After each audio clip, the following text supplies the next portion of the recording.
We are very privileged. We are very privileged to have actually 4 speakers.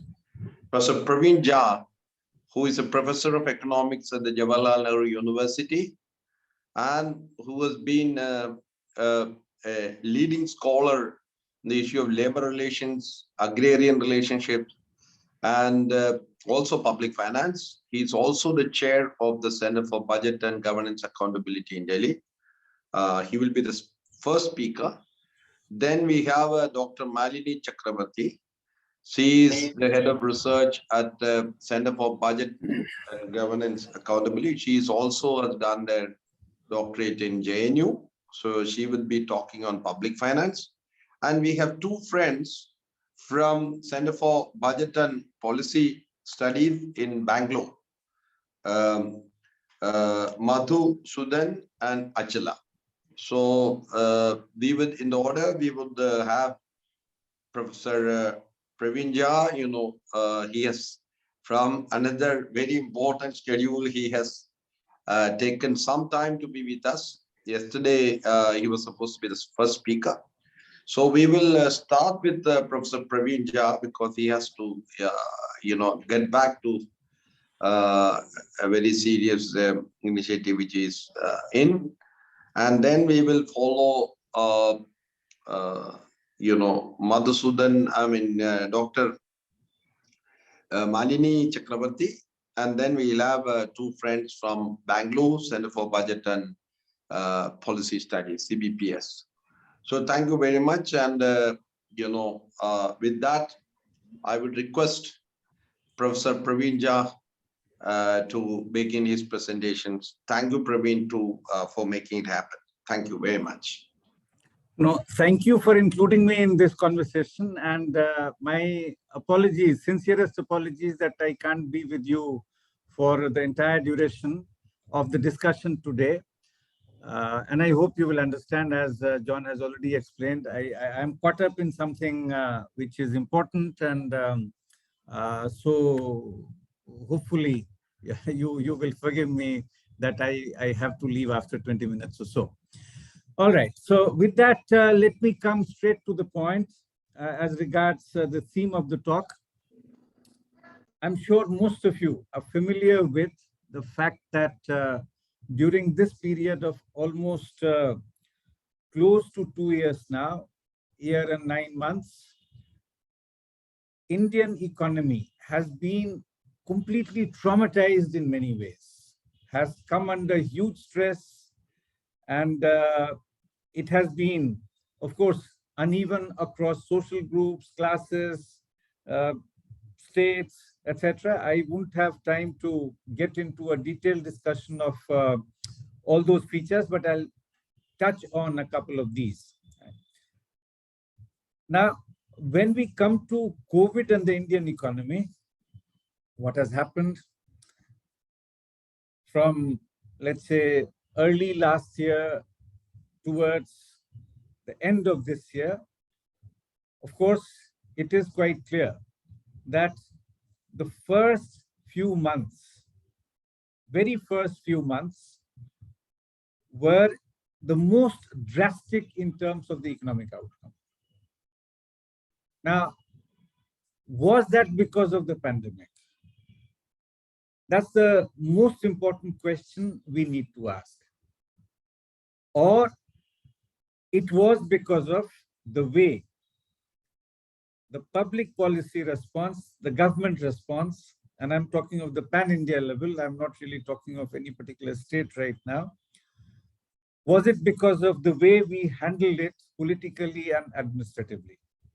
I think by now it should be clear to most of us that there is no doubt whatsoever on this score, that it wasn't really the pandemic which messed us and messed our economy as much as the way we dealt with it. All of you know that the lockdown, which was announced on 24th of March with a notice of 4 hours, was considered to be the most stringent in the world.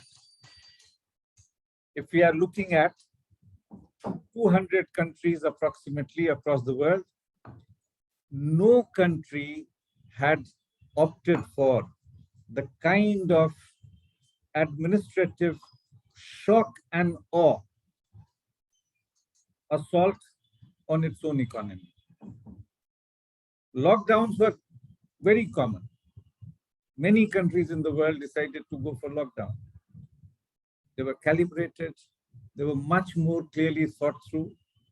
They were visualized in a manner so that some of the worst adverse outcomes could be taken care of and so on. In fact, if you look at after the first 3 months, after the first 3 weeks, gradually there were attempts at basically ease things in incremental manner, etc. Right? A point reaches when roughly about 1 year, when we sort of are hit very, very hard by the pandemic, right? And that was a phase of roughly 2 months, which again is possibly unprecedented compared to any other country in the world in terms of scale, and this time in terms of the complete failure of public policy. So the first was an act of commission which was really, really ill-conceived. The second, that is after the first year of pandemic, what hit us in April and May of 21, that was a major, major act of omission, okay, where public policy in terms of infrastructural responses, in terms of what we could have done. For instance, many of our friends, acquaintances, family members, for all of us, really suffered the worst fate. Kind of hospitalizations that we saw, people gasping for lack of oxygen and departing, right? Everyone knows these stories, so let me not get into it, right? So if you look at this entire period and the way the public policy responses have happened, we can get into a more nuanced way of understanding all this. So as you know, sort of in terms of the economic outcome, let me come back to that. The first quarter of the last financial year, we know that Indian economy declined by almost 24% or so. That was not because of the pandemic, but it was because of the way we handled the pandemic, or we thought the way we handled it, basically assaulting the economy in terrible ways, right? The next quarter, of course, as I mentioned, lockdown was being eased and so on. We find that the contraction is much less, right? Next quarter, even less, right? So that's the sort of situation in terms of the economic outcome that we see for the financial year 2021. Yeah. In the net, we shrink by almost 7%, 8% or so, right, compared to the preceding year. Okay, so that's the sort of economic outcome in the aggregate if you are looking at GDP, right? Now, it came in a context which was already pretty fragile. If you look at the preceding 2 years, that was a phase of serious downturn for the Indian economy. If you look at the preceding 8 quarters just before the pandemic hits us, or before the financial year 2021 begins, 8 quarters, you see that the growth rate, GDP growth rate, had come down from about 7-8% to about 3 to 4% or so. Essentially, it had got halved, right?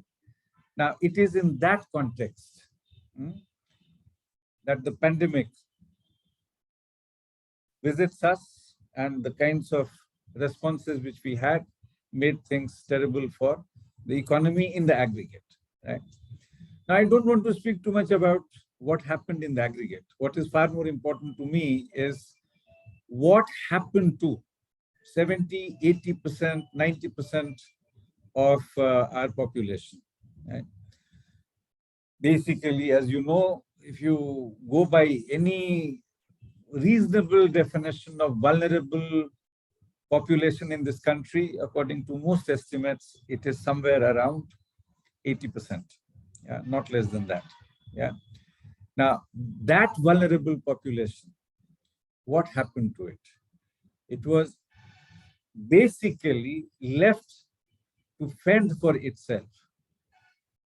After a while, there were some small supports, but the support itself, and I'm sure Malini will give you the exact numbers, etc., in terms of, under different schemes and so on, what was the provisioning, etc.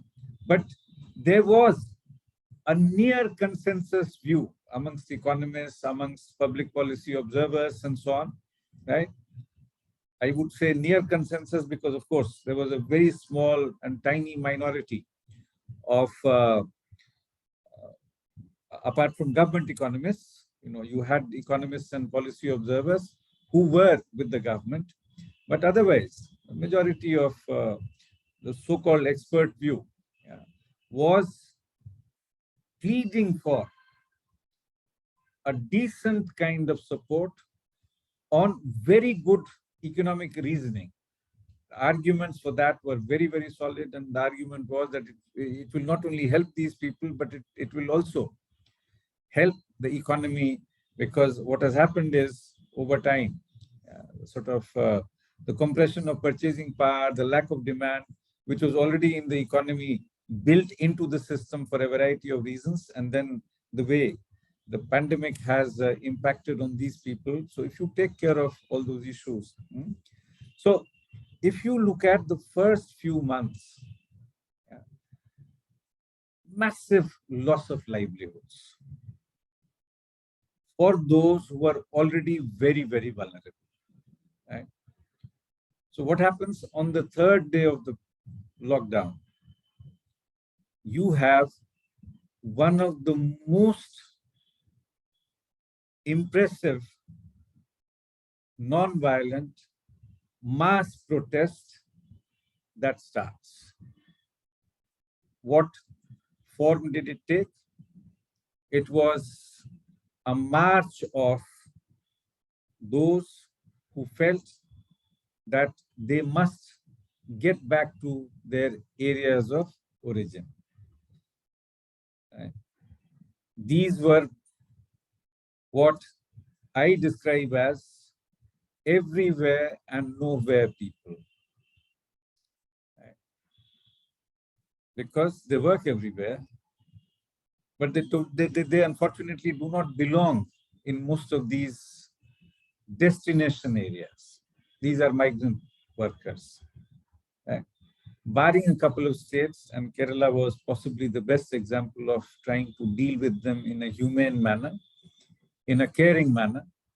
But if you forget about, Kerala and a couple of other such states, not in the same league, but yeah, in some ways they tried to do their own bit. It was an amazing kind of apathy, neglect, etc. People walking for 1,000 kilometers, 1,500 kilometers, and so on. Right? And it was a kind of mass protest, non-violent, of course, okay, which to my mind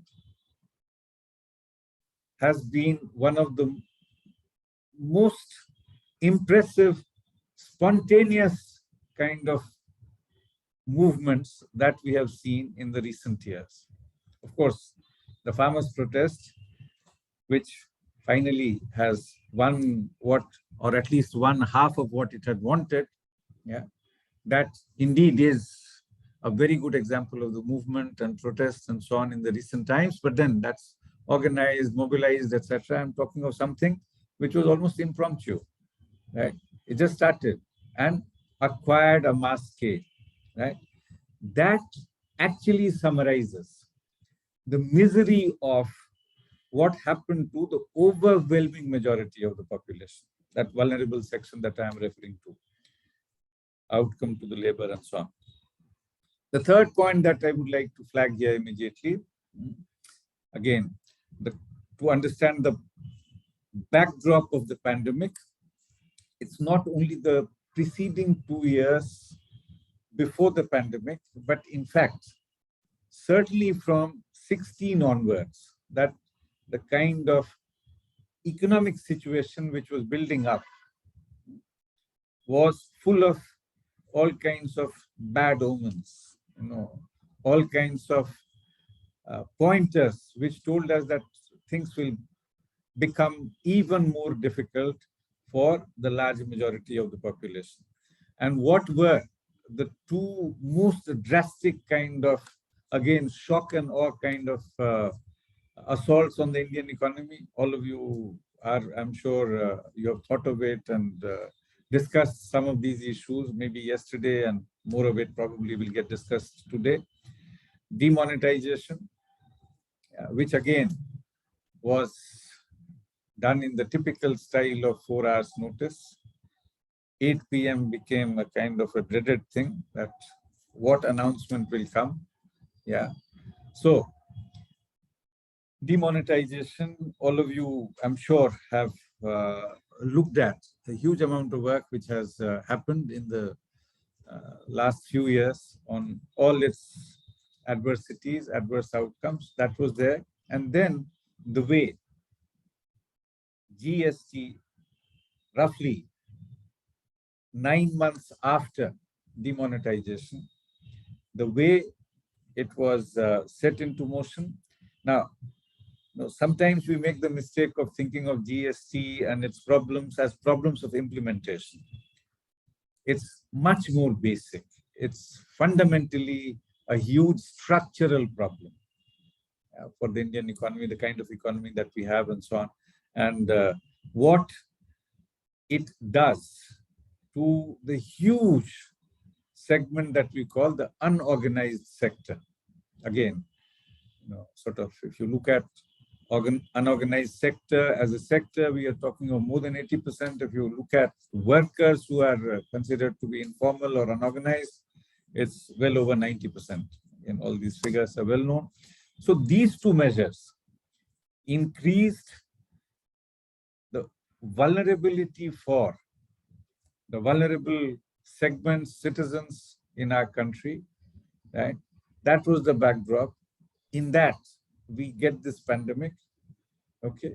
The way the pandemic is handled, it could have been handled in much better way, right? We know that from the experiences of countries across the world. It could have been much more humane, much more planned. It could have taken into account a whole lot of contingencies. It's not the case that our bureaucracy and the administration at large is not aware of what could have happened in terms of the cost-benefit analysis of the way this whole exercise, this whole sort of announcement, etc., had happened. But clearly no thought had gone into it and so on. So that's the sort of context which I wanted to flag for you. So for the economy as a whole, we know that kind of a backdrop which was already troublesome, and then the way we handled, the way we kind of dealt with the sort of the whole pandemic issue that made it much worse, right? We learned sort of after a while, and then even when the cases were actually galloping, there was no question of lockdown. If you look at April and May, which is when we got into, on a daily basis, more than 400,000 cases and so on, daily basis, more than 4 lakh cases, right? all kinds of difficulties. There was no question of any serious lockdown of the kind that we had in the very first phase. Right? Why does that happen, etc. Partly there is this learning that this is not the way, but then overall management has been a poor one. So that's the big message. If we have to get one from the way we dealt with it, etc. Yeah. So very little, often too little and too late. Right? That is vis-a-vis the economy at large and with some of the most vulnerable sections. Now, when it comes to, and these, my last couple of sentences, when we start talking of, there's a lot of rosy kind of projections now that we are getting out of it. We are already there, and if you look at the pink press on a daily basis, you get all kinds of very positive sort of signals, imaginary or real. We can discuss that, but all that being flagged, right? Very famous, the V-shaped recovery, that we went down, of course, and then we kind of are getting out of it. If you look at Niti Aayog reports, and etc., sort of very frequently that is flagged, and we are patting ourselves and feeling happy as policy establishment, as administration. That's the official point of view, that we are out of it. Yes, we need to be careful, but then because what had happened during the second wave, that is still very fresh. So there is a degree of seriousness in terms of not getting into too optimistic a mode. But on the whole, there is this optimism that yes, we have gotten out of it, and if we just keep behaving, then things should be fine. And in any case, our V-shaped recovery has happened. And on that, what I would like to say is, it's not V, but it is actually K-shaped. Right? If you take into account the distributional considerations, yes, indeed, there is a segment, and this is where issues of inequality and who's gaining, who is not gaining, etc. So that would probably be a better way of summarizing it. My very, very, very final point: for the overwhelming majority of citizens in this country, right, even what we see in terms of the so-called recovery, there are very few silver linings. On that note, pessimistic and somewhat depressing note, let me stop and thank you. Thank you very much. Thank you very much, if Professor there are Praveen. Yeah, so, yes, if you have any questions, yes, Professor Praveen gave a real overview about what's happening now and the claims of the government. And as an economist, he said it's not the V shape as Niti Aayog claim, it's a K shape economy. So if you have any questions, please do ask.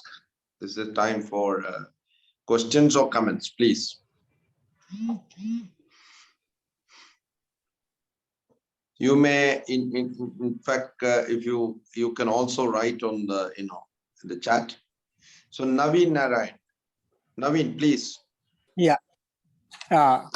Thanks a lot, sir. I'm also old Gen White and now working with the Action 8 in Rajasthan. So because I think your all the points you highlighted very the vulnerable community, what happened to them, 70 and 90%, and the distributor management and the structural problem.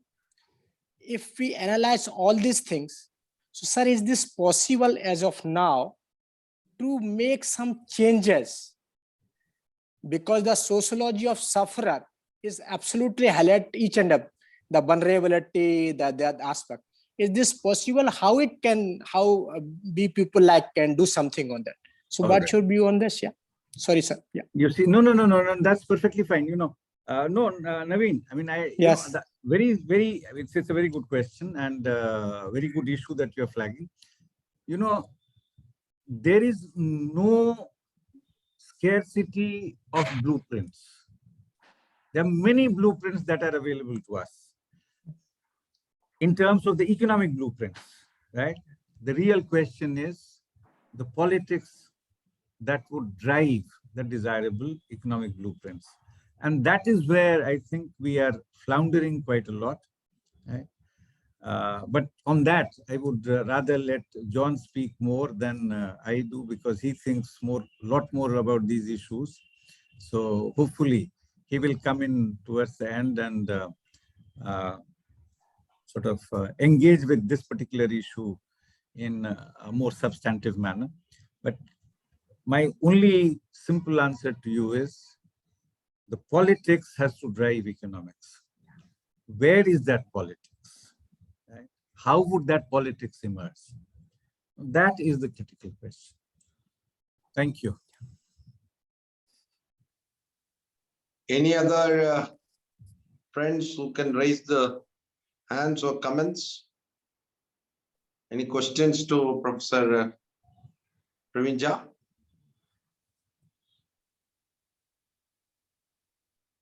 Okay, so if there is no questions, if you have, many people may have questions, but they may wait. But the point about it is Professor Praveen Jha will be here for only a couple of minutes. If you have any questions, he'll be happy to, respond. Otherwise, we will get into the next session.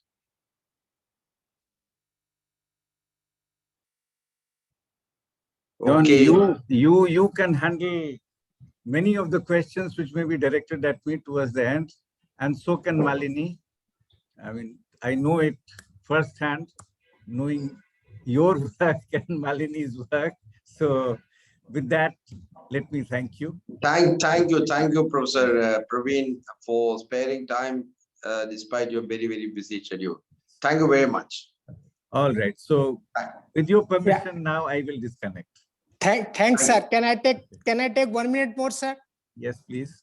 Yeah, because if you analyze the whole thing, the approach and the administration, medicine and management, yes, even the vaccine and vaccination, even the term social gathering or social distancing, and the system, society, the whole things, absolutely so many ridiculous things are taking shape.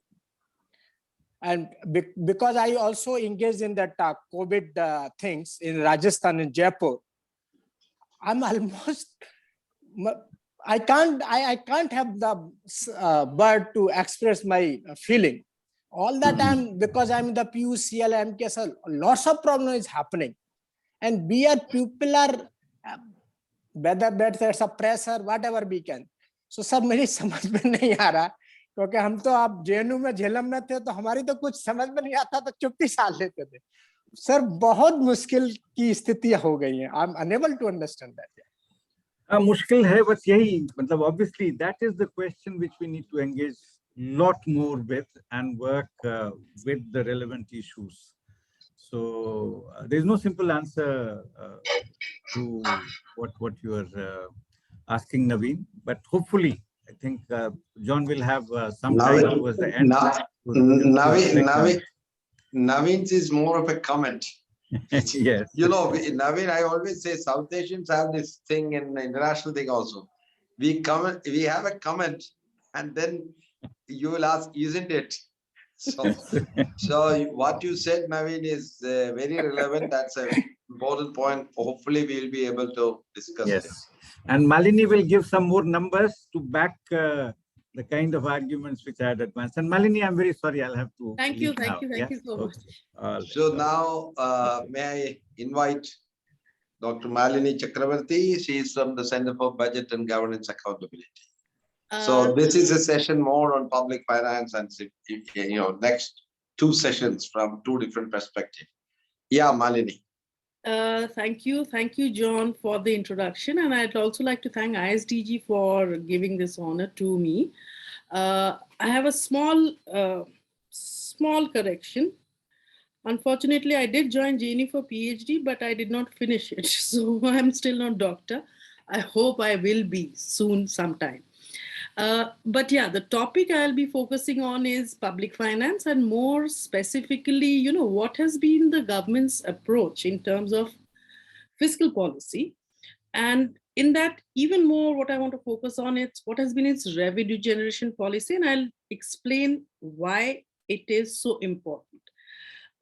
This is because, as Professor Jha said, that the impact of COVID has been largely because of not because of the COVID pandemic per se, but the lockdown and other policy measures. And in that, fiscal policy, of course, assumes large meaning simply because it's government spending, which becomes critical, not just for reviving the economy, but also for the well-being of the people.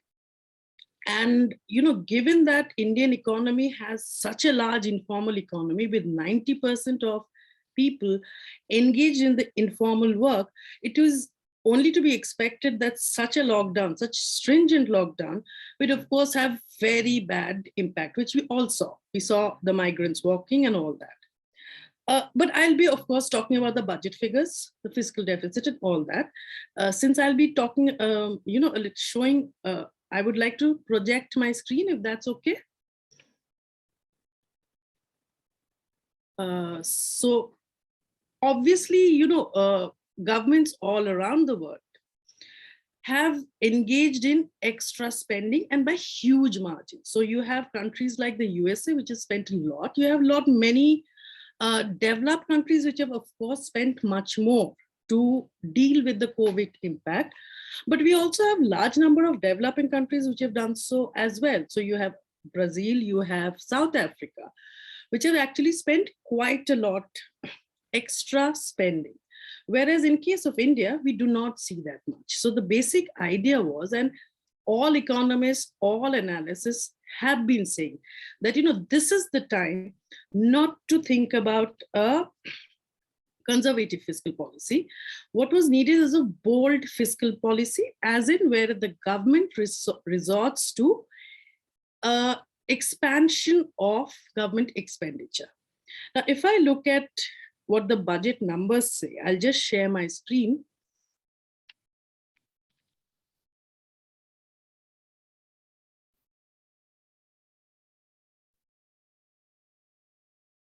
If you could just tell me if this is visible.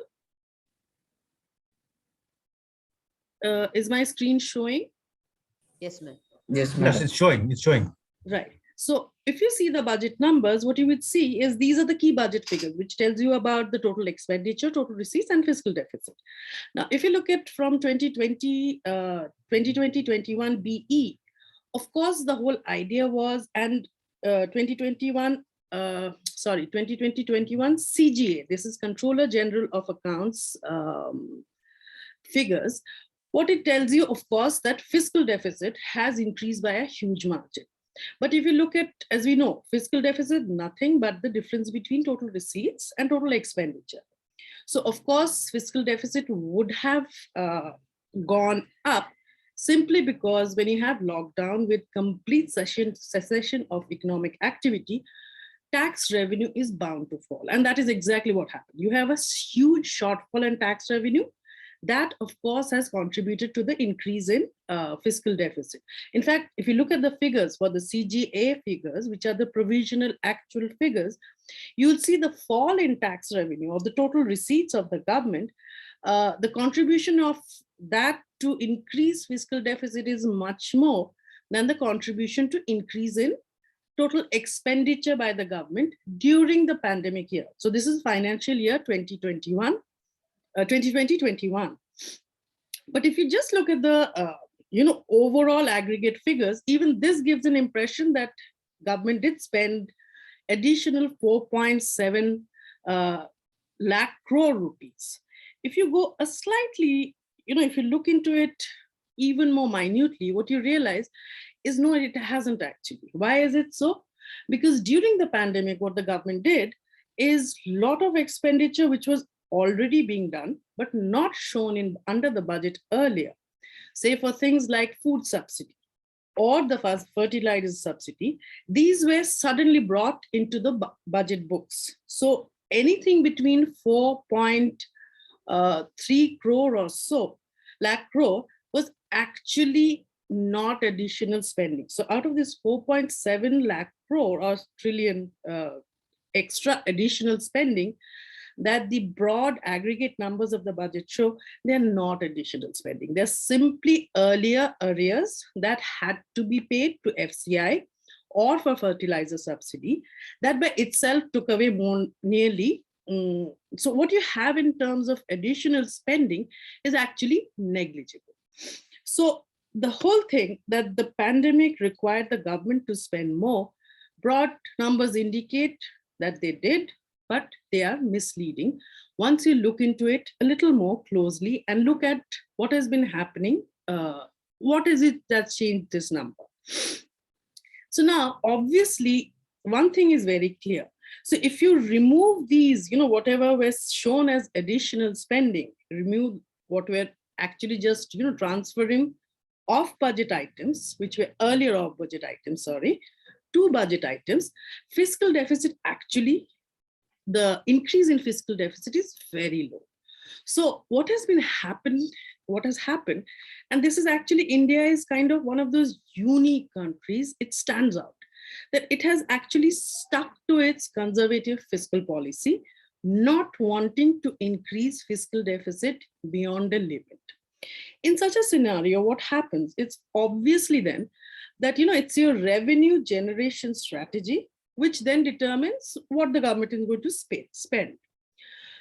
So revenue generation strategy, of course, has two aspects, and both of these matter for total amount that the government can spend, but also inequality. So the amount of tax revenue collected, of course, matters because it determines how much the government can spend. And also spend on social sector expenditure, which are specifically important for the relatively lesser, for the poorer sections of the population. But what is equally important is where has this tax collection come from? Has it come from progressive taxes or regressive taxes? So we know in general, regressive taxes are those which affect lower income categories much more adversely than those who have the ability to pay or those who have the money to be able to pay.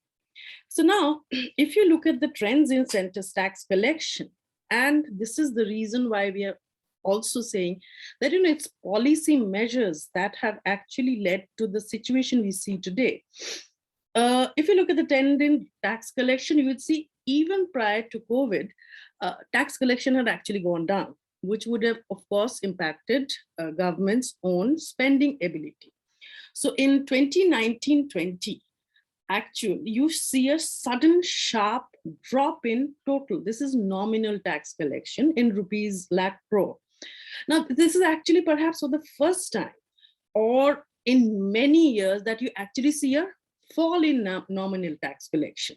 So even prior to the COVID came, we had this problem cropping up. There were also other measures in terms of specifically tax, which kind of ensured that by the time COVID came, the government's fiscal policy was in a bind. And which is the other one? I mean, one is, of course, this drop in tax collection. This is primarily on account of the sharp cut in corporate tax rates that the government gave in September 2019. That's the reason why you see that 1920 actual figures, there's a drop in it. But even before that came GST. I'll explain why we say that GST is another policy problem, which has actually resulted in the fiscal policy bind. Now, the second thing you would notice is that, funnily enough, when you compare the 1920 tax collection, which is 20.1 lakh crore, and 2020-21, that is the pandemic year tax collection, the actual provisional, that is actually higher. It's funny because you would expect a huge drop in tax collection, but it is still better than the pre-pandemic year. So what happened? If you look at the different kinds of taxes, what immediately comes up is that all tax collection, whether it's corporation tax, income tax, these are the main direct taxes, even GST and customs duty actually dropped sharply. What happened? Simply one thing, that is excise duty, led to this huge increase in tax collection. And that is again a policy measure. Why? Because it's in March and May last year that the union government increased excise duty on just petrol and diesel by a sharp, nearly around 66% for petrol, and about 100 and this thing for 100 and some odd percent for diesel. So what you see is what happened, in terms of collection during the pandemic, the corporation tax fell by nearly 50%, whereas excise duty, and this is only petroleum products, increased. That's the only one increase, and by a huge margin. So what has been happening to the direct tax and indirect tax, over time? Even when you had this, say 2019-20, there was a decline in corporate tax rate. Even then, the direct tax ratio was higher than that of the indirect tax. The indirect tax is the orange line, and the direct tax ratio to GDP is the blue line. But by the time we come to the pandemic year, you see it is for the first time. Actually, this is first time since 2006 that you have that your tax collection from indirect taxes has surpassed that of tax collection from direct taxes. So obviously, India has always had a very regressive total tax collection. That is when you look at both states and union government combined. But it's only in the union government, which actually collects 90% of the direct taxes, that direct taxes have always had a higher share, whereas states mainly contribute in terms of indirect taxes. But this means the fact that even in the union government's budget, the fact that direct taxes are less than indirect taxes means that our regressivity of our tax, how the money is collected, and the money that is used for financing, that regressivity has increased hugely.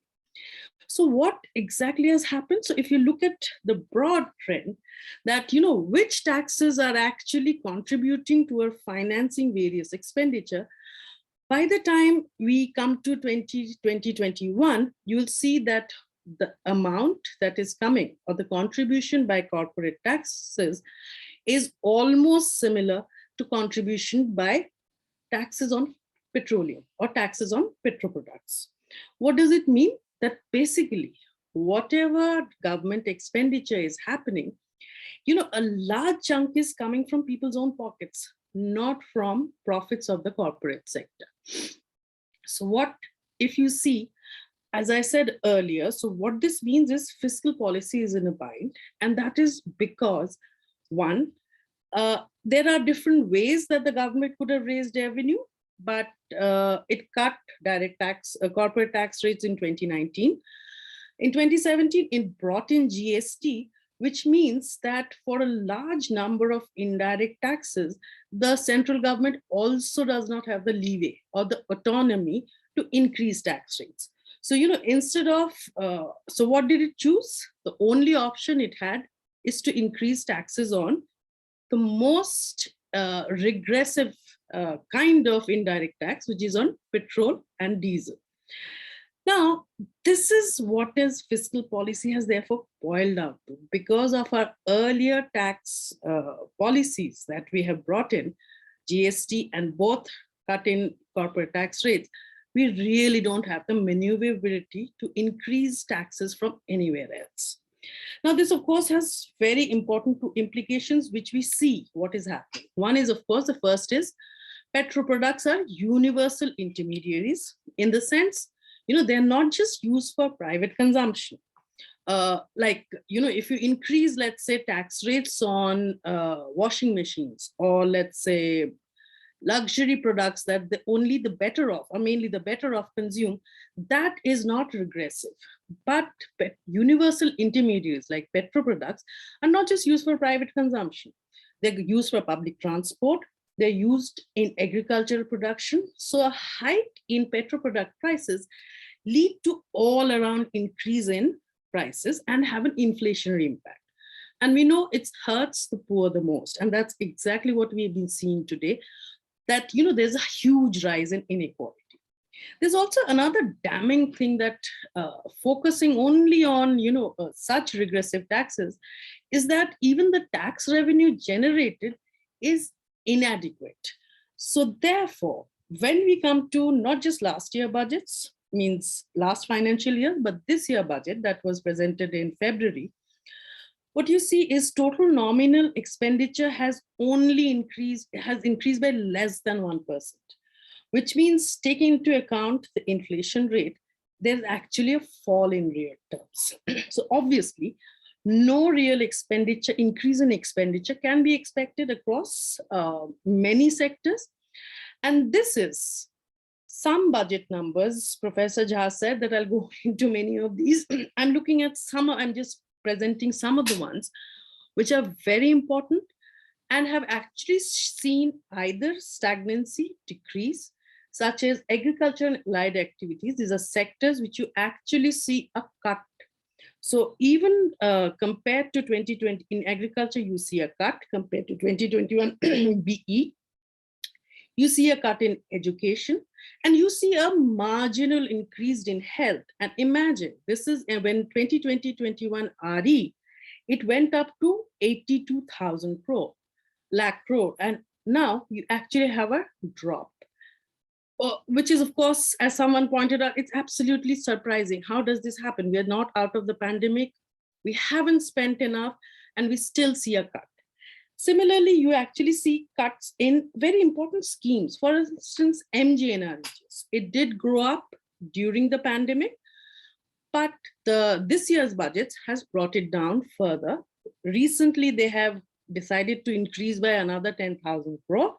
So therefore, I've put it as, instead of 73,000 crore, which the budget number said, perhaps it could go up to 83,000 crore.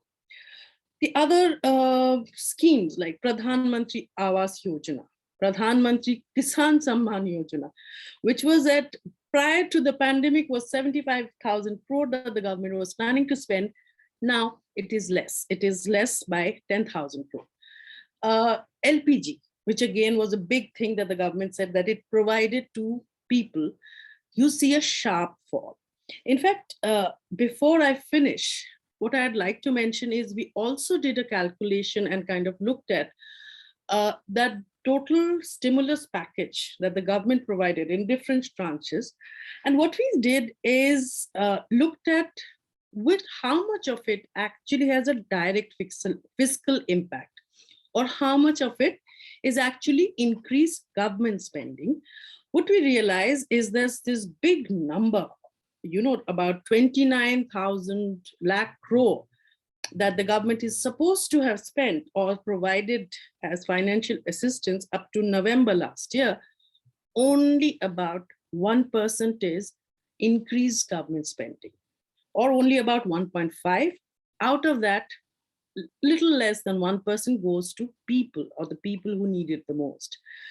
So as Professor Jha also said, unfortunately, we have come to a situation that is because of various policy measures taken prior to the pandemic, that we don't have much maneuverability. The only way out, and this is where the political will matters, it is essential. One is, of course, to increase fiscal deficit, which the government might not do. It hasn't done even during the pandemic. So to expect it to increase substantially may not be maybe not possible. The other thing that can be done without, if the government is not keen on increasing the fiscal deficit, but can still increase expenditure, is bring in some progressive taxes. So you can have wealth taxes, we can bring back wealth taxes, we can bring back inheritance taxes, even capital gains tax are something which we need to rethink and make it progressive. Unless we do that. Okay. Sorry? In between the connection went a little bit. Now you are back. Oh, okay. Sorry about that. So what I was saying is that, fiscal policy today is in such a bind because of various kinds of tax policy measures that have been taken in the previous years, that is prior to pandemic, that unless we bring in new and progressive tax measures, this is going to continue. And as Professor Jha said, our economy is facing a K-shaped recovery. That is, those who are well off doing much better, and those who are worse off have actually done much worse. So therefore, you have an increase in inequality. So the only way out is more progressive taxation. Thank you. That's where I'll stop. Thank you very much, Malini. Malini has really explained with the numbers few things, and we now know why there was this unprecedented hike in petrol and diesel and LPG gas, which affect everything, and actually it affects the cost of living, and it affects the poor people much more than the rich. We all know that indirect taxes are paid both in proportion by the poor people and the ordinary people and the rich people. That is very clear, and that very clearly shows. And another point which he says, which with those figures, Malini explained how inequality has increased. And what's happening is the rich became richer, and actually the profit has gone up of some of those big companies. Exactly. And yesterday, as Joe Sebastian said, the small and micro units have closed, many of them, and they are in deep debt, and they don't even have access to finance, etc. So we have reached a stage where almost all those rhetoric about healthcare, about the support, etc., is not substantiated by the figures. So, and the budget speaks itself, and all those charts she has shown very clearly says that how direct tax benefits have gone to the rich corporates, and that's where the problem. The question is, billionaires were happy, but the billions was are in trouble. So thank you very much, Malini. We will have some time for question. Malini has presented with the facts and figures, especially budget, taxation, direct and indirect taxation figures, why we are in such a dire consequence. And all this, the claim about GDP growth and this, because it is, we know the corporates are growing, people are, suffering. And that is the sort of paradox we are in. And that is the difference between claims and the promises and performance are so huge. So any questions, comments for this very good presentation with facts and figures?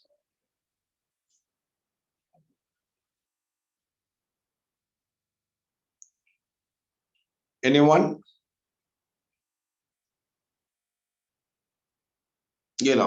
Because it's budget, many people must be a little bit, worried. But you can also ask generic questions vis-a-vis economics and economic impact. She has mostly talked about the fiscal and the budgetary implications. Any questions? Also, if I may add that, we're talking about taxes. I focused on taxes because it's, people generally tend to focus on expenditure side. How much has the government spent? So the basic point is the government cannot spend or is not willing to spend anything more than what taxes they can generate. The other thing is also, when you generate taxes like this, basically it means that the people themselves are paying for what the government is spending on them, which is really not how it should be. Ma'am, can I raise a question? Adul, yeah. Is it Adul? Ma'am, myself, Adul, I'm an intern at ISDG. Ma'am, my question is, today the report has come that Kerala is the state that spends the highest on the healthcare sector. I think the state spends about 4.3%. The only other state that spends that much, I think Maharashtra, Goa, they are spending around 1 point some percentage. So India's average expenditure on healthcare is also around 1.3, I think. So though it has improved, our expenditure on the healthcare sector is considered very low. So what do you think the threshold should be for our country to tide over such economic pressure such as the COVID crisis? How much should be, what percentage of our GDP should be spent on the healthcare sector? Okay. Thank you so much for the question. That, healthcare sector experts have been saying for a long time, and this is prior to COVID, that at least the government of India should should spend at least 2.5% of GDP.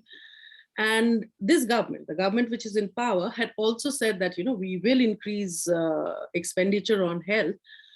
It hasn't. And after COVID, of course, we saw what happened. We saw the acute crisis in almost all states, except for some states like Kerala. And that is mainly because we do not have the infrastructure also in place. And if we have such crises, let's say in metros, we saw awful situation in New Delhi, where I'm sitting. But if you have such situation in metros, one can very well imagine what happened in rural areas or tier 2 and tier 1 metros. So the first thing that needs to have been done is increase health expenditures hugely. The government, of course, hasn't done it.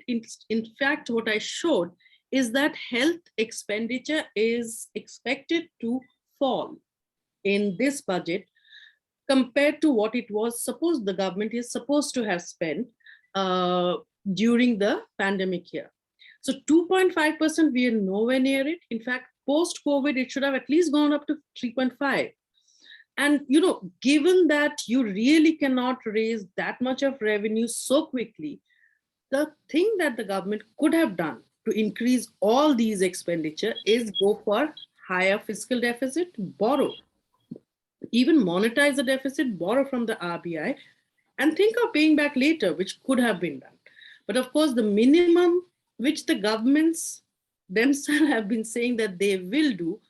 And this is why, one reason, for instance, when you see this year's health budget, it was actually inflated. The finance minister said it was like something, I think 1.35 lakh crore or something like that. But when you look at it closely, you realize those related to health, they've brought in a whole lot of things, whether it's water and, even funds that the Finance Commission is supposed to give. All that have been clubbed together to show that they have increased their expenditure on health. In reality, they've actually cut it. So they should have increased, they haven't. I hope that answers your question. Yes, ma'am. Thanks a lot. Thank you. And also, Atul, the general consensus is at least 3% of the GDP. Exactly. That is general consensus. And this government said 2.5.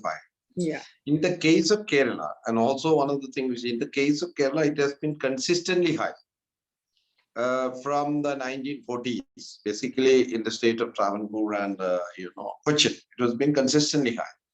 And there are a number of reasons for that. And also, paradoxically, the out-of-pocket expenditure in Kerala also is very high, because it is also, the most privatized health sector now in India. So that Kerala also offers a paradox.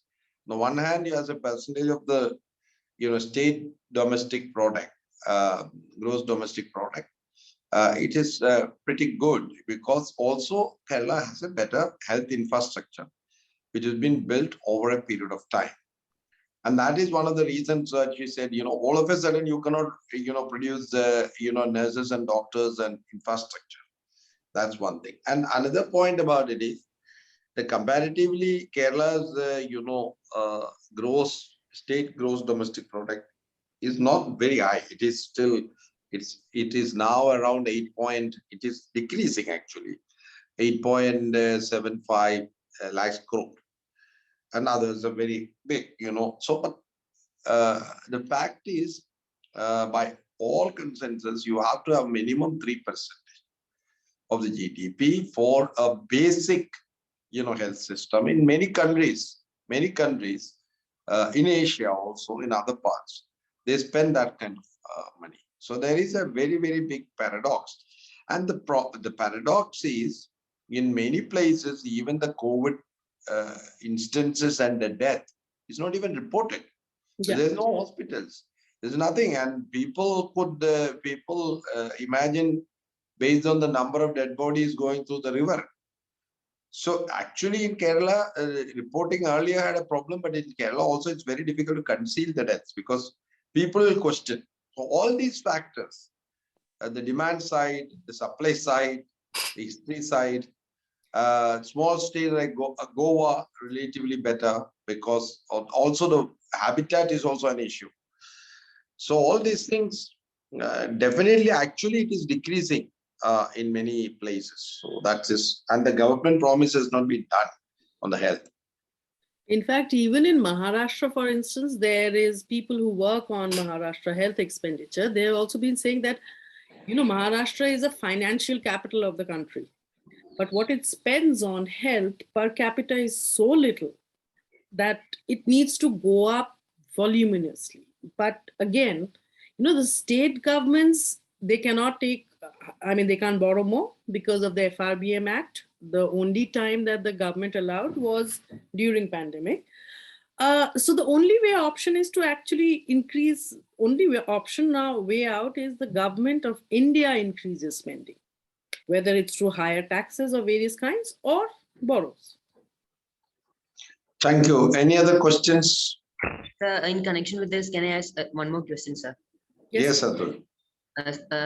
Ma'am, looking at the government intervention, it almost seems that the pandemic has been the pandemic effects are due to supply side effects, and the government interventions are also predominantly supply side. So why hasn't there been demand side any economic policies framed by the government? Because in addition to these external shock, we also now have a price shock in the form of the hike in petrol prices, which is almost a very equivalent to a tax imposed on the people.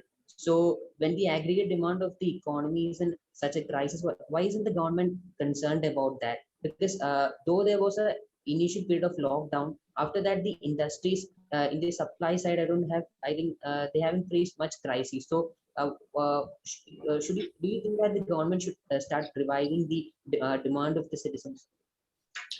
Yeah, see, the COVID pandemic, as Professor Jha also said, that, we have been facing a downturn, economic downturn, even prior to the pandemic.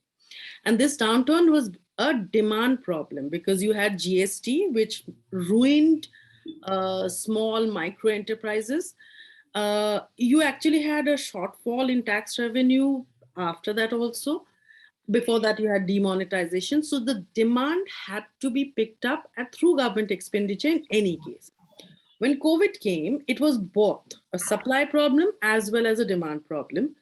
But the problem is that, to get the economy out of this demand problem, there's only one way out. You can't depend on private investment for that, simply because private investment does it only for making profits, right? They're not here for altruism.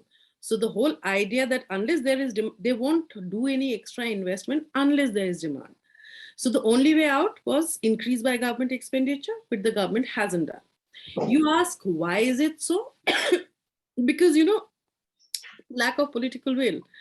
If the government really does that, see it like this, even though the government hasn't done much in terms of stimulus package, the corporate sector and the big corporates have really done well, right? They have made huge profits. How? Not because even during the lockdown, they have made huge profits.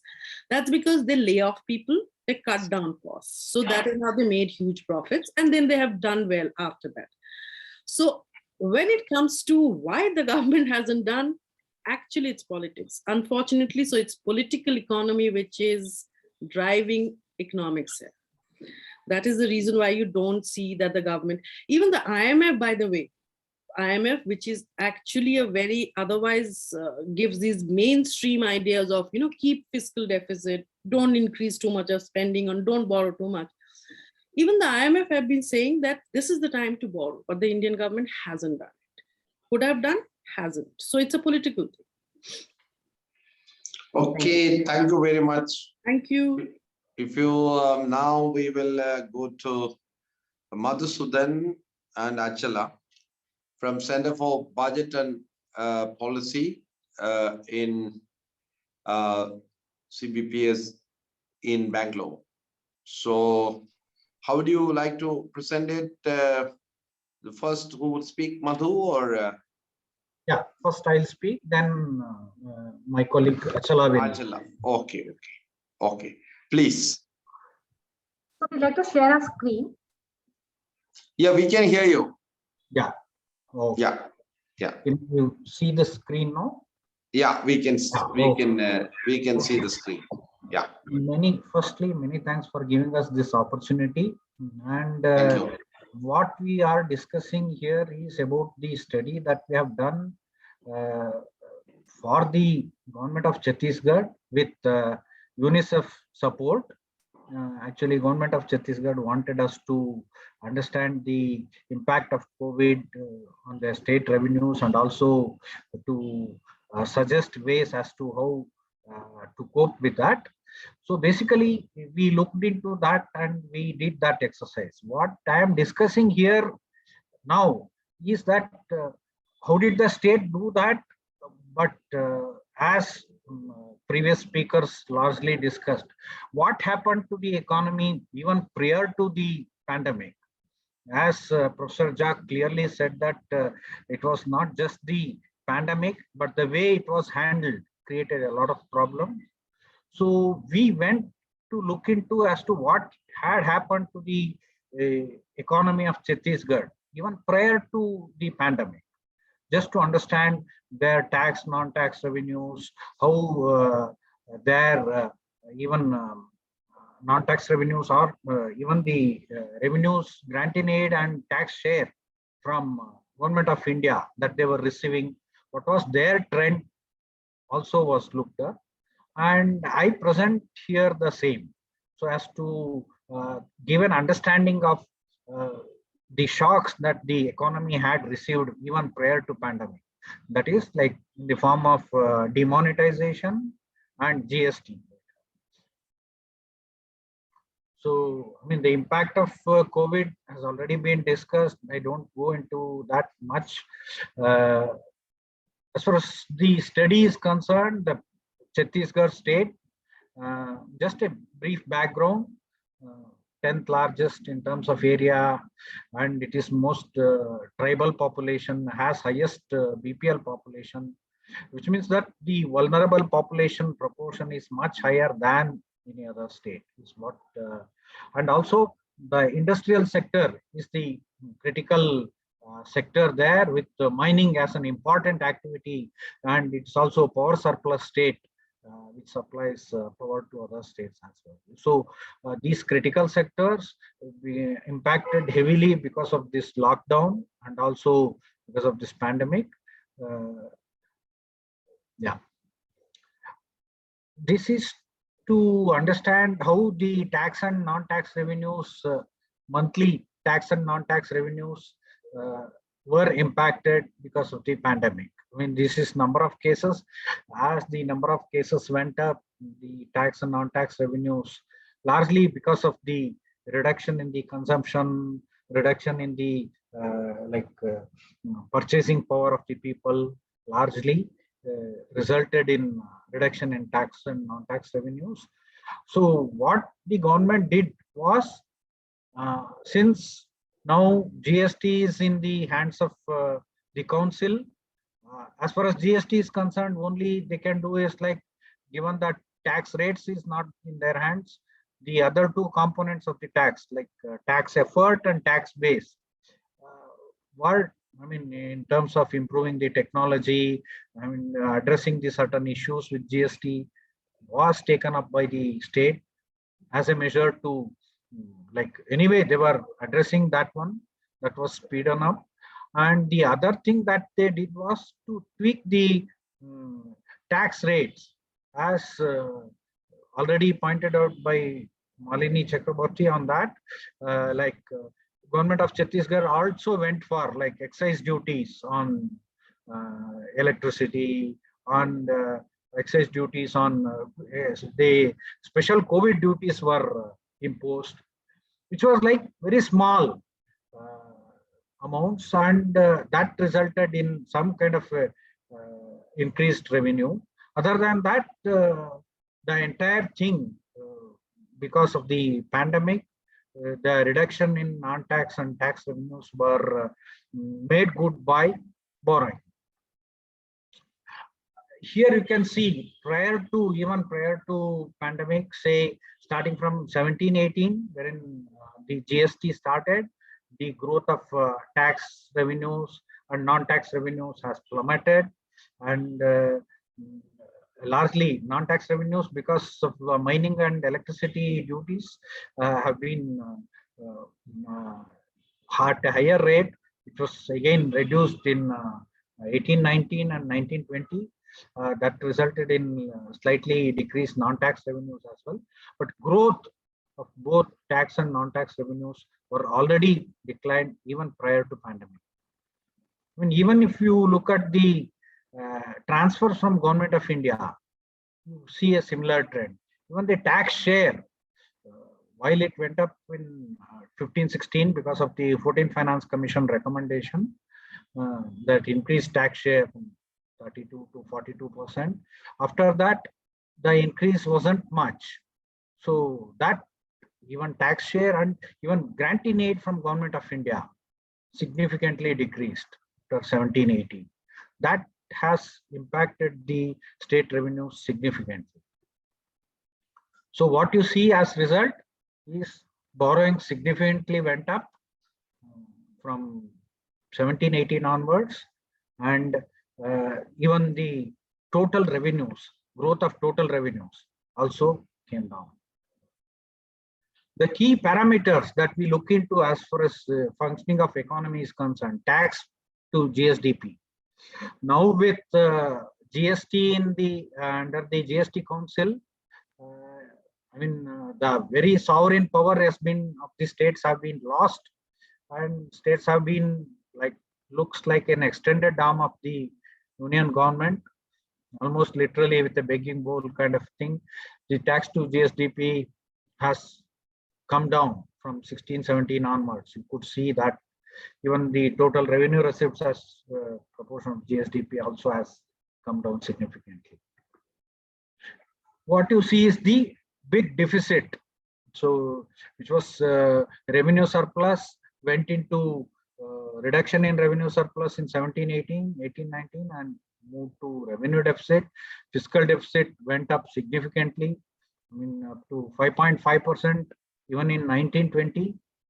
So all of this was a cumulative effect over a period of time, wherein state had no leeway other than trying out little thing that of improving tax base and tax efforts on GST, and whatever the little effort on indirect taxation that they could do in terms of increasing the duties on excise duties and like COVID duties kind of thing, whatever the little charges that they could increase tariff or duties on electricity and mining, is all they have. All that has resulted in slight increase in revenue, but largely it is borrowings that have ensured. If you look at the share, the total revenue, the share of borrowings have increased from 9% to 25% in 2021, which means that significantly the revenue receipts have been like instead of revenue receipts, it has been the borrowings that have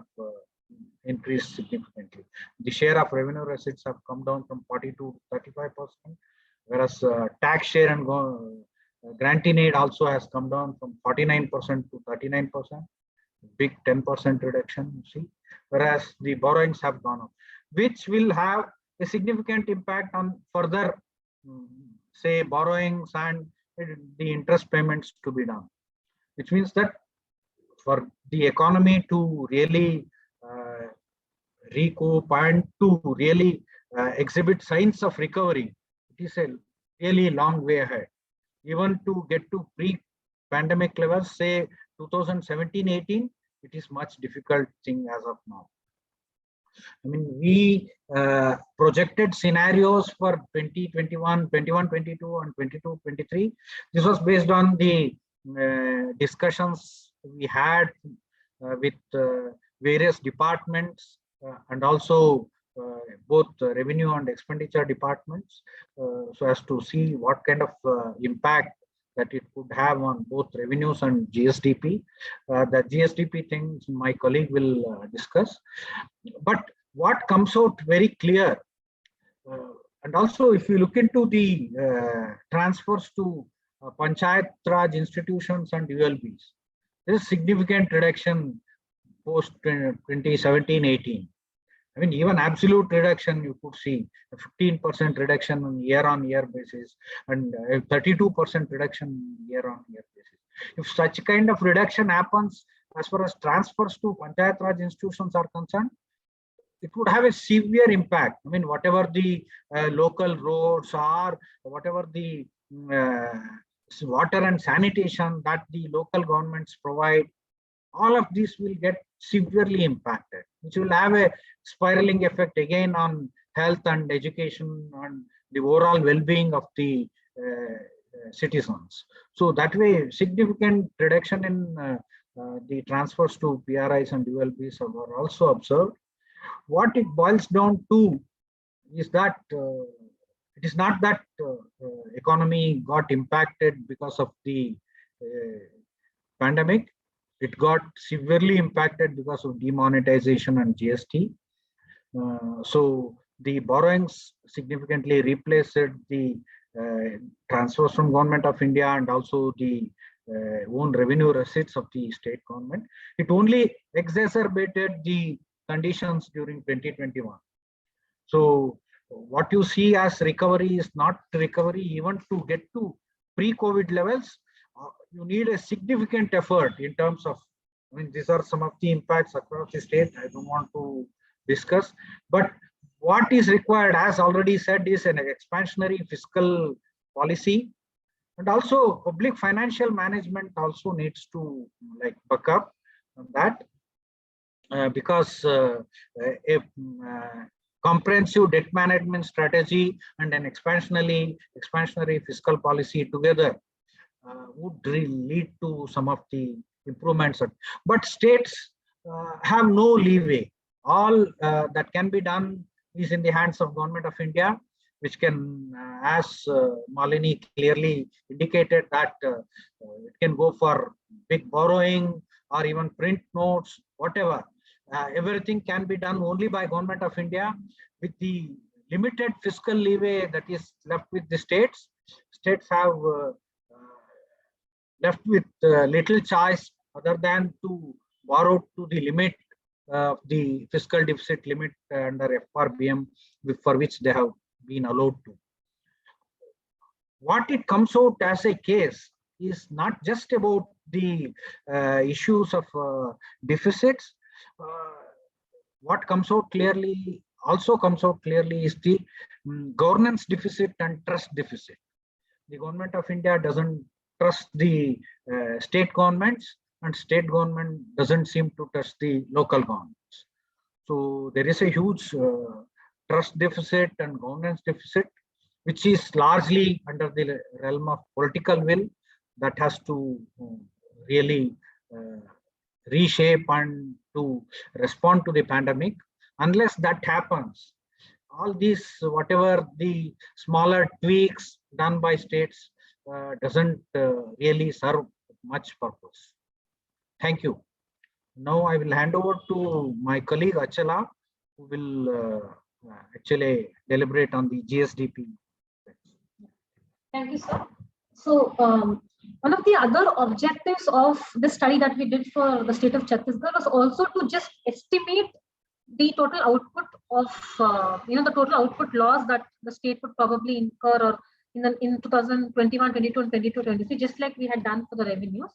But I mean, before I continue, GSDP, I mean, there can be multiple factors which can influence the output of the state.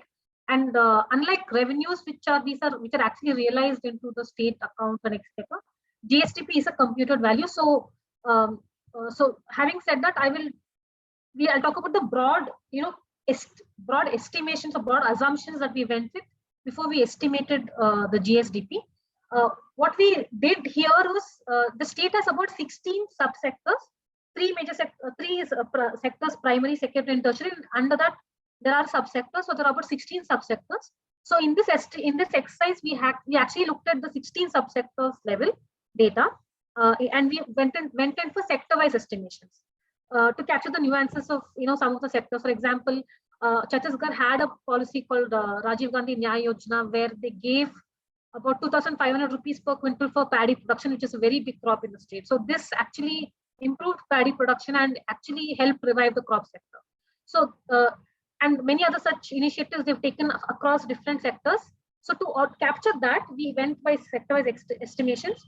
We also looked at, for some of the sectors, we also looked at its revenue performance. Like we had some early trends in revenues for March and April, for April and May 2021.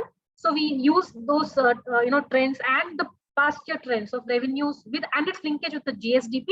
For example, electricity is Chhattisgarh is a power supply state. So electricity, they have huge tax revenues coming from electricity sector. It's again, because it's an industrial state, mining is a very important economic activity. Forestry, again, is a very important sector because about 40% of the state is covered in forest. So non-tax revenue from these sectors is quite high in the state. So we looked at the linkages of the GSDP of that, that particular sector with the revenue, the tax revenue or the non-tax revenue, whichever is relevant for that particular sector. Apart from that, like Sir had mentioned, we had a lot of discussions with the stakeholders, with the government departments, and based on inputs from them, we also try to use those inputs while coming up with the estimation. In terms of what are the factors which are likely to influence the the growth in the economy, multiple factors. Pace of vaccination is something that we all have spoken about. When we did the study, we were still uncertain. The government did not really have a vaccine plan. They did not know when they will be able to vaccinate the majority of the population. We were in the beginning of the second wave. So this is one of the factors which can influence the growth. In terms of recovery of trade, there has been a lot of studies which say the trade will not reach pre-pandemic levels even by the end of 2022. So how the trade will recover and how the demand will improve for different goods is how will automatically revive the economy, because also in Chhattisgarh, since it's an industrial state, a lot of manufacturing activities have happened in the state. It's an important sector for the state. The consumer behavior, like Malini mentioned, like many other people mentioned, even before the pre-pandemic, the economy was already in a downturn. The consumption levels at the all-time low, 45-year low before the pandemic. So how consumer demand will improve will also likely influence the growth in the economy. Even if, like it was mentioned in one of the comments, even if there have been taken supply side, they've taken supply side measures, but they're not doing much to take up demand side initiatives. So unless that happens, it's going to affect the growth of the economy.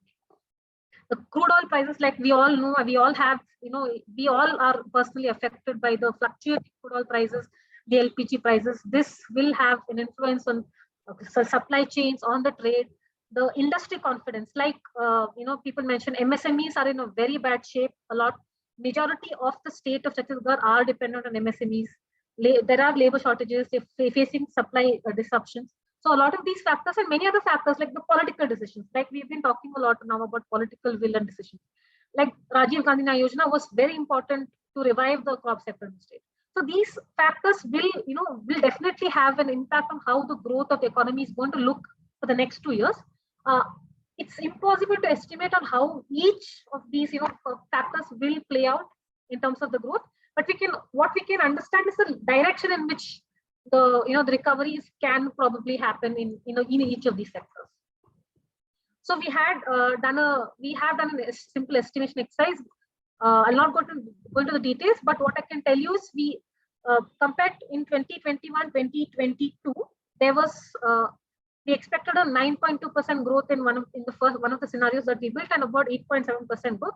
This again is also we should keep in mind is because of the base effect, because of very low growth rates that we saw in 2021, the pandemic year. From the estimations, what we have understood is In Chhattisgarh, there is a good balance between the primary sector and the secondary sector. So the crop sector has been resilient. It saw 9.2% growth in the pandemic year. Agriculture did well in all over the country, and Chhattisgarh did much better. They have various schemes like MSPs for minor forest produce, because forestry is an important sector. That has seen the forestry sector saw good growth in the pandemic year 2020-21. Manufacturing saw a decline, but that's also because there was decline in the overall economy, and the state also got affected because of lower demand for the goods. So yeah. So in terms of the recommendations, so what we suggested to the state, we've been talking about fiscal policy. So we have, we came up with a mix of fiscal, monetary and governance measures that the state can take for revenue generation and to be able to maintain the current level of public expenditure. We've been seeing how the expenditure has, budgetary expenditures have been projected to go down. So how do they maintain the current level of expenditures and go for economic revival? Since electricity is a very big sector for the state, we focused on the primary sectors of this state. So the recommendations are focused on Chhattisgarh and how their economy is shaped. Electricity is a very important sector for the state, but there have been a lot of operational inefficiencies and a lot of fundings have been going into DISCOMs. So we had suggested that they have to come up with some kind of operational efficiency plan to reduce this kind of funding support that they've been giving the electric sector. Also, the tariffs for the electric sector is being fixed by the Central Electricity Regulatory Commission, and this autonomy it's not there with the state. So like the GST and like many other factors, the autonomy from the state has been taken away to fix these kinds of tariffs. So the state has to lobby for getting more autonomy into fixing these kinds of tariffs. Even for the mining sector, the royalty rates are fixed as per the Mines and Minerals Development Act 2000. Last time the rates were revised was in 2015. In 2018, the commission had been set up to revise rates, and the plan is to revise rates once in 3 years. But the commission set up, they came up with recommendations, but nothing was done. So mining is a huge revenue source for the state. So the state has to again, pitch for more autonomy, or like for push for revision of rates at a more frequent basis. Debt management is something many of us have spoken about. I'll not go into the detail. We have to, borrow more. We have to go past the fiscal deficit limits that is prescribed by FRVM in order to be able to push the economy and improve the demand for goods. One of the other things that we suggested was coming up with a partial credit guarantee scheme. What we saw is that the credit deposit ratio in Chhattisgarh for some of the key sectors like agriculture, forestry, and some of the vulnerable communities is at about just 60%, and the limit is to go up to about 75%. So these are sectors also which are very important for the state, especially forestry sector, because there's a lot of scope for improvement. There is a lot of scope for ecotourism and improvement in value addition in minor forest produce. So this is a huge sector which the state has not yet tapped. Recently, the state has declared forestry sectors and agriculture sector so that the credit being given out is in terms of the agriculture sector. So these kinds of initiatives have to be taken in order to improve the economic activities in that particular sector. Again, this is something that we all heard, improve spending on infrastructure. So to, just to increase the employment, create the multiplier effect for, increasing the improvement in the economy. Reforms in GST governance, again, we've spoken about it. States have to push for more for their own rightfully the share that which they have to receive.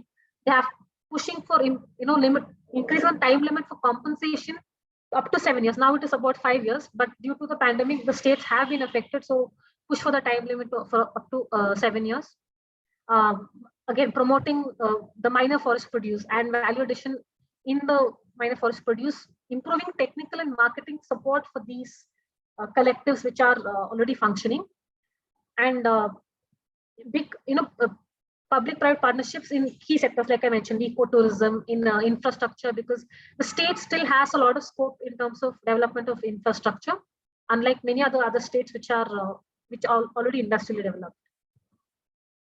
So Yeah, so this is one example. Chhattisgarh is one example that we have worked on it for state. So I think this is something, the lessons that we've learned from Chhattisgarh is something that can be implemented across all the states. I mean, in terms of the state's core sectors and core industries, and also have a balance in terms of the policies between the different sectors for employment generation, for revenue generation, income generation, and also because each sector we have seen has different shock resilience for different kinds of disasters. So bringing that kind of balance between the sectors is very, very important. Thank you. Thank you, Achala, for the interesting presentation. Friends, we had very three good presentations. Professor Praveen Jha gave an overview, and Malini's presentation on taxations and the budget priorities, etc., of the union government confirm what Praveen Jha said. And then we have a detailed analysis of the Chhattisgarh. In a way, it also confirmed, all these three presentations were complementary. Professor Praveen Jha gave an overview. Malini gave the union budget and the fiscal policies and how it affected and indirect taxes has increased. And a particular state where there are lots of innovations also happen in terms of credit guarantee scheme.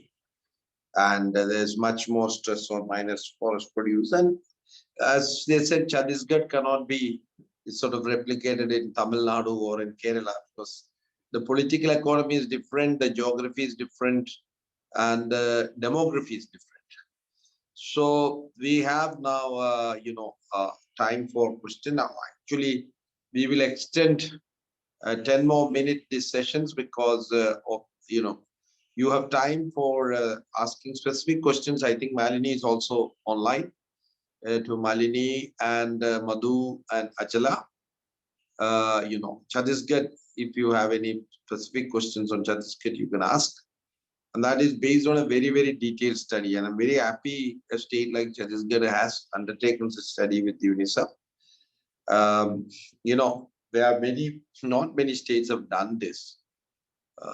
And when it comes to borrowing, the problem with Kerala is that we borrow to give basically salaries and pension. That's the problem because, there is Kerala has a different problem because every time every election comes, the government staff who constitute less than 5% of the population and the pension, they get a fairly big increase. So it costs 5,000 crores additional expenditure.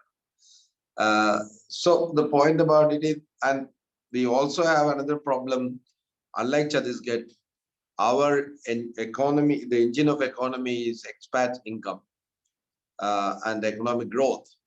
And that's not only being reduced, but, around 17 lakhs expats have returned home or jobless. Kerala, which you said Chhattisgarh has a different problem. Kerala has a different problem. We are having a big issue whether we have to borrow another 1 lakh crore for, semi-speed rail line, which may not be the right time to do that because you have to invest in the people. So also it's interesting you talked about the Nyay Paddhati. Nyay, in Chhattisgarh, it's largely to do with agriculture. So our farming community. So this is a time for questions, comments, please, you can have questions, also have comments. I made a broader comments, but the floor is open for a while. So please.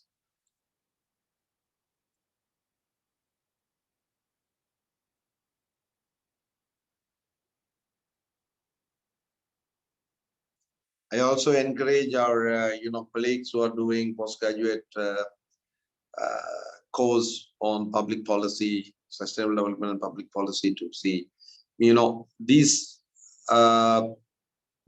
two presentations gave excellent overview, especially what Subrata said, in the last, presentation.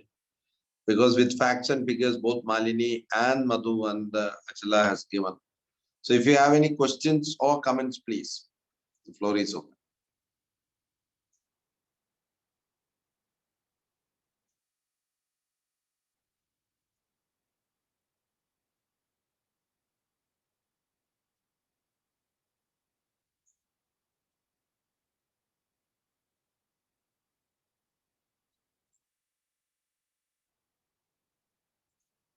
Okay, so I think because its time is also up, many people are waiting to, many people also have other sessions and, classes, etc. So one of the most important thing, the lessons we learn from all these things, overall, there is a big problem because there's a disjuncture, between uh, union government priorities and the state government.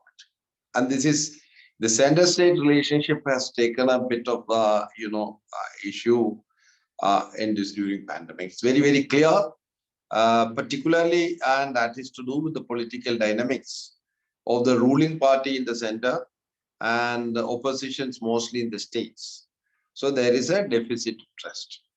In many places, in many of the states, there is a problem between the local self-government and this thing. And but it varies. In on the contrary, in Kerala, local self-government has played a very, very important role, both in addressing the issue and a number of care, etc., etc. Most of the COVID care centers at the grassroots level are run by local government, but that's not the case in many of the other states.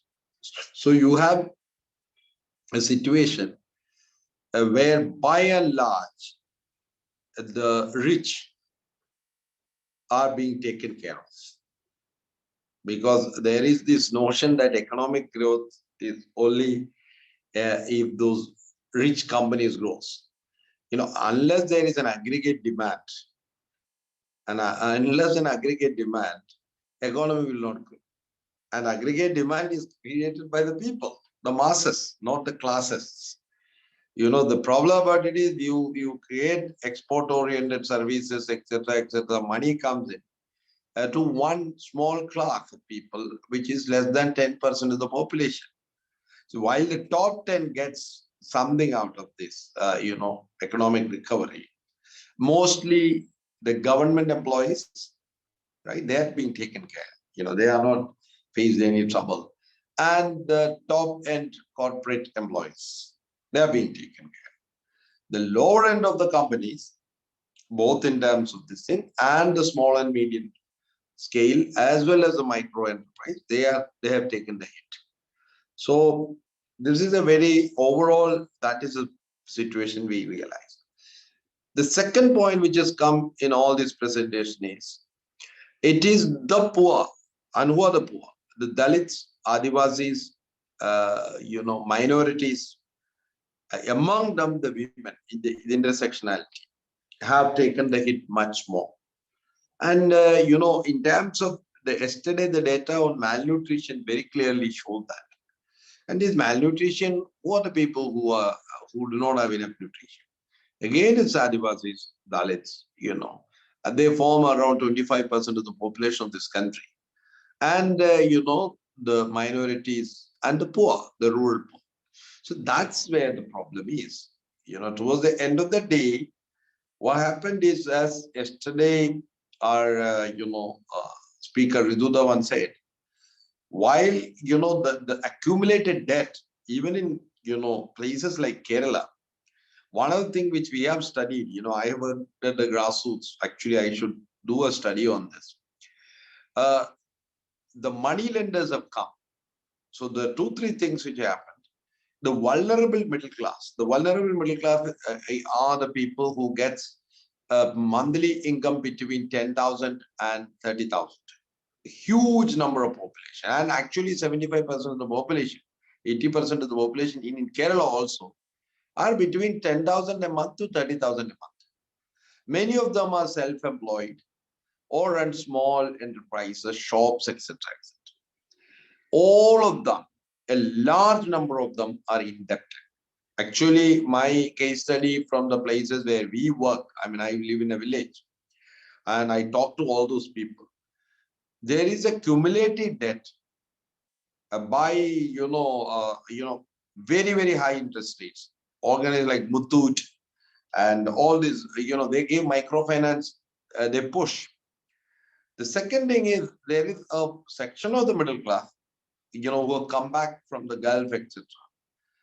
They have pledged their gold and that's how they are surviving. So there is what happened is two kinds of debt is happening. And this is something which we need to realize. One is whether there is something called sustainable debt and unsustainable debt. Sustainable debt is where you can service the debt in a way that debt produces what you call capital, which gives return, as opposed to debt which is used for revenue expenditure, debt which is used to give salaries and pension.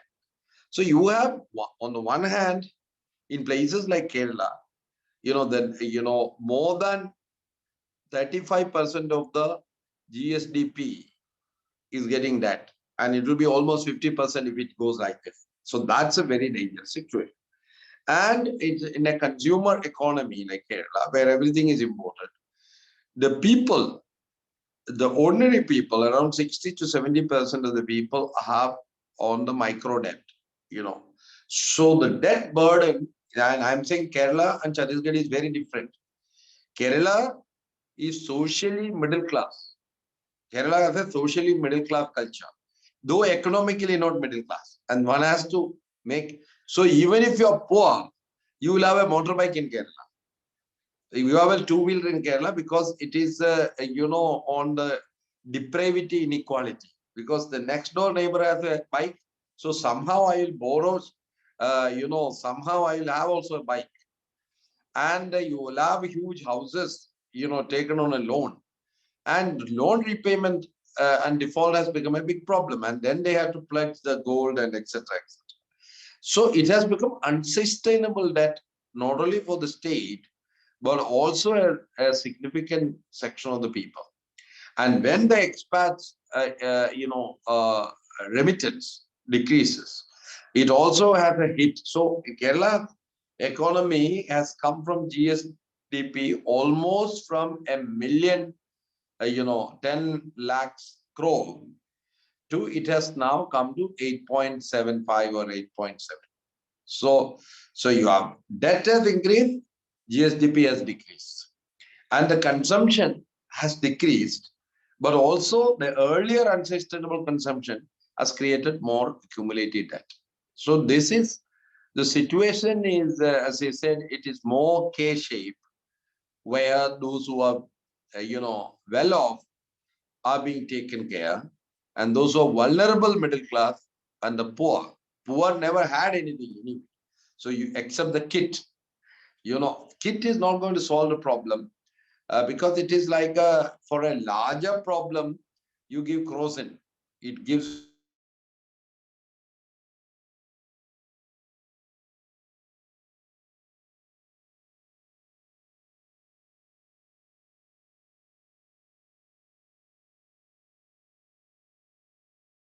Hello. Hello.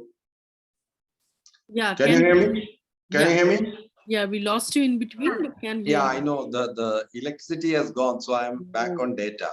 So thank you very much. So this presentations, I just wanted to request each of you, the presenters, Professor Praveen Jha, Malini Chakravarti, Madhusudan, and Achala. We would like to express immense thanks. We hope to come back to again for a little more detailed article for the collections which you are bringing together. So thank you very much. And for all others, we'll have sometime next week on the impact of COVID on the livelihood and poverty. So this is more from grassroots work, which I was beginning to talk. And then the last set of discussions will be on the impact on public health, on the health systems and public health, management, etc. As you know, today we talked about this, the amount of money we should spend on health, etc. So once again, thank you everyone for participating these 2 days of webinars. And I would like to thank Malini, Achala, and Madhusudan for their very, very excellent presentation with facts, figures, and with clarity. Thank you very much, and thank you very much for everyone who participated. And despite the sort of time has little bit overshot. So thank you very much once again, and we hope to meet you sometime next week. Thank you very much. Thank you. Thank you. Thank you for Thank you. giving us opportunity. Thank you. Thank you. Thank you. Thank you. Thank you. Thank you. बिना thermocol या वो ये sky में तो होगा